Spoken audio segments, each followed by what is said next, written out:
I'm sorry, you guys. I don't know what happened. I'm going to see if you guys will join again, and I'll finish up that question. Let's see. Hey, guys, I'm sorry. One of my alarms went off, and Instagram cut me down. Okay, so I'll finish up that question, Natalie. So I know you said low DHEA, low cortisol, low progesterone, you're starting progesterone cream, and you're worried about the side effects. Well, like I was saying, it doesn't happen for everyone. And so it's kind of one of those things where you just kind of have to take it as it goes. I do recommend making sure you're really going above and beyond to support your liver. Eat a raw carrot every single day. Drink dandelion root tea or dandy blend a couple times a week to support bile flow. Take some chlorophyll in your water, like not obsessively, but just make sure you're like actively supporting your liver. And if you're comfortable with it, I would also consider coffee enemas. I think it's a really great complement. And I think like if you're really trying to move hormones, your goal is to just make sure the body's getting estrogen out. You want it mobilized, right? It's causing a lot of issues in your life. Even though it's going to suck while it's mobilizing, it's going to be good once it's kind of like that initial purge has kind of gone. And so there are a few things that you can also take to block the effects of estrogen. Vitamin E is one of them. Now you can supplement vitamin E. It is a fat soluble vitamin, so you do need to make sure that you are being safe about it. You don't want to just supplement vitamin E like excessively. You can apply it topically. You can get it in a oil form, or you can supplement it internally. You can also get it in the form of cocoa butter. Cocoa butter is very rich in vitamin A and vitamin E, so that will really help block estrogen. And then like I've talked about a little bit before, is taking some activated charcoal around the harshest parts of your cycle. That pre-ovulation time, your estrogen's very high. And then like a couple days before your period or mid-luteal phase, your hormones are pretty elevated, all of them. And so that's a good time to kind of bind to hormones. So overall, you're just going to have to take it as it comes. But any symptoms can really be resolved if you open up detox pathways, and whether that's through a coffee enema or through just supporting the liver with chlorophyll or vitamin E or dandelion root, you'll know. Most people just see benefit from supplementing progesterone though. I have PCOS, but I've always had regular periods until last month when I started over exercising and under eating. Don't know what to do now.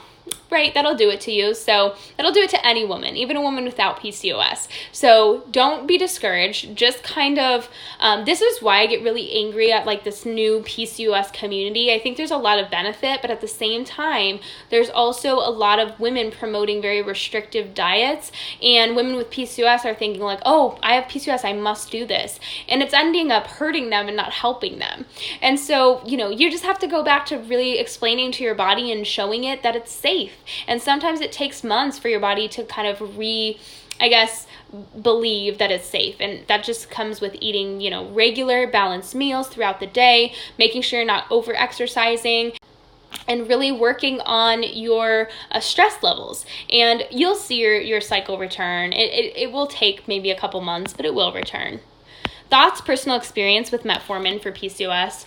Honestly, guys, so how metformin works is it does increase lactic acid in the cell, which is ATP poison, aka it poisons your mitochondria, so they waste glucose. That's how it lowers your blood glucose levels.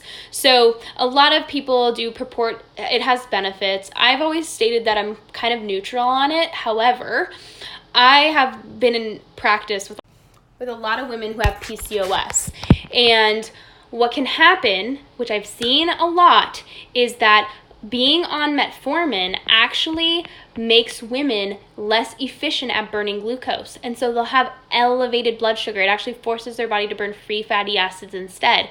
And they're not really seeing any of the benefits. The only benefits, I personally took a metformin for 8 months, and I want to say it was 3 or 4 years ago. It was a while back. I was having a hard time losing weight, and I wanted a quick fix. I'll admit it. And I was like, you know what? I just want to lose like 15 pounds. I want to see if this helps. I was having really elevated blood sugar, which I now know is just due completely to stress. And I took metformin for about 8 months. And I did lose about 10 to 12 pounds. I looked really lean at that time, but I was super depressed. My hair started falling out rapidly in chunks. chunks. And I scourged the internet. I was like, does metformin cause hair loss? And so many people are like, well, it's not a listed side effect, but it has caused irreplaceable hair loss in me. And I was very depressed. That was the biggest thing. I call it now, like I've coined it the metpression, because so many women on metformin are tired and fatigued and low energy. However, my experience doesn't equal your experience. So some women are like, I really want it. I want to try it. I want to see if it helps. And there's nothing wrong with that. But if it isn't helping, there's no reason to stay on it. And in fact, it's probably not a good idea to stay on it long term if it's not doing anything for you. So that's kind of my opinion on metformin. If you look at the science behind it, it does increase lactic acid in the cell, which ends up kind of poisoning the cell, which is why it's lowering blood glucose. The body's just kind of wasting glucose. And we need to understand that PCOS is a problem with the cell using glucose properly in the first place, and we need to really focus on getting the cell using glucose better by lifestyle, making sure we're eating anti-inflammatory, making sure we're getting our estrogen levels down and our progesterone levels up, making sure our thyroid is functioning, which I would say 9 times out of 10, women have PCOS because they have low T3. They have thyroid issues.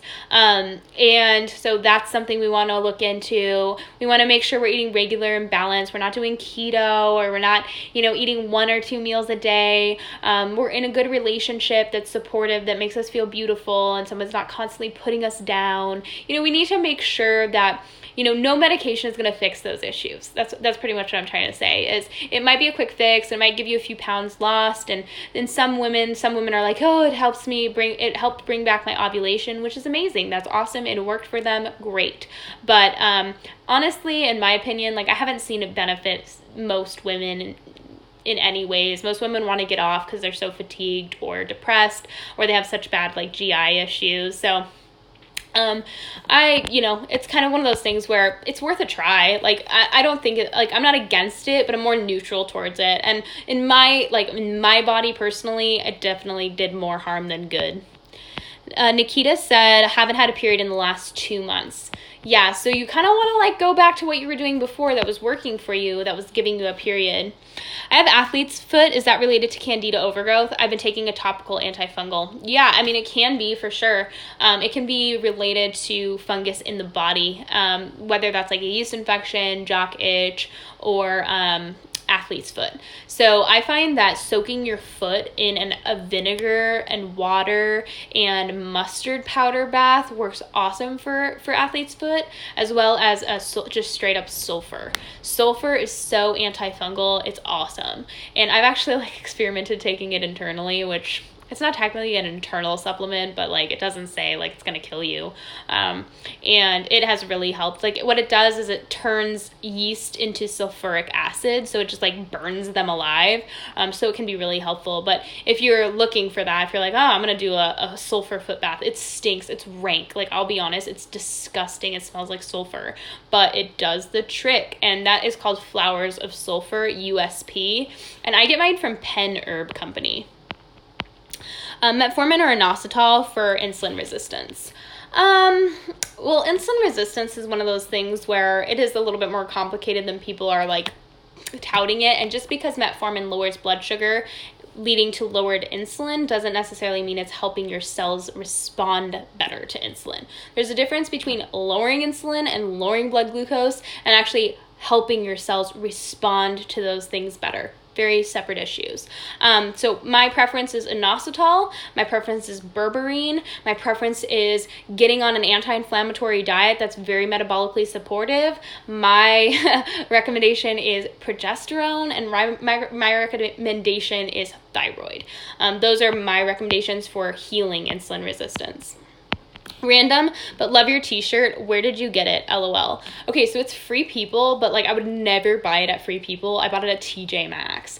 I buy almost all my clothes at TJ Maxx, and I like brand names. I'm not gonna lie, but I'm never gonna spend a lot. So it is Free People, but it's a TJ Maxx find, and it's one of those ones that was stuffed onto the clearance rack, and I was like, I see you, I want you. And so it's one of those ones where steal. It's $9 on TJ Maxx clearance.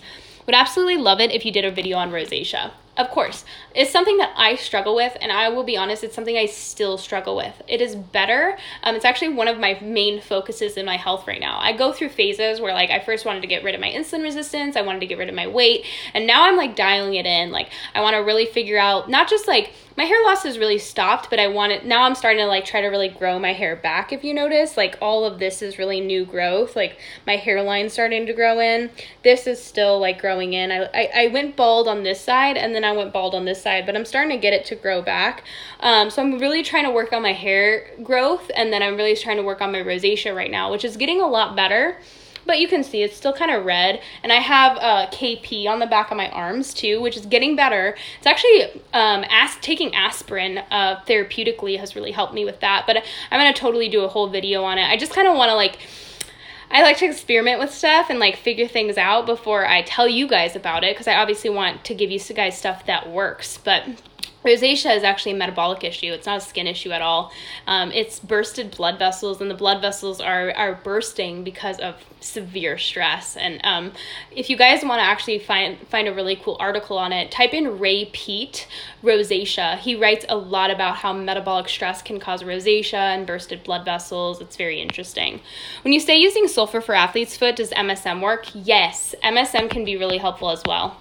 What have you been doing for your hair loss? I have been just kind of treating my body well. Like I haven't been obsessed with it, but I've been doing the red light therapy. I've been taking my progesterone, which I've taken for years. I've been eating more nutrient-dense foods. I stopped taking as much supplements. I used to be like a supplement pusher and a supplement taker, and I don't think that it was helping me in any way. And I've also been taking aspirin therapeutically. So I really wanted to lower inflammation in my body, and there's a lot of things that are like anti-inflammatory, like turmeric, but they're estrogenic a lot of times. So I started taking aspirin therapeutically, and it's really, really helped with my hair loss, and then doing the red light therapy, and just overall like bringing back in carbs in my diet. I think I was just low carb for too long, and I didn't really realize that it was causing my hair loss or making it worse. And so it was causing stress on my body, which my hair was falling out. So overall, like I just have been doing all of my recommendations. Like I'm doing them on myself too. But yeah, the red light has actually been helping quite a bit, and so has the aspirin. Overall, those are kind of the main things.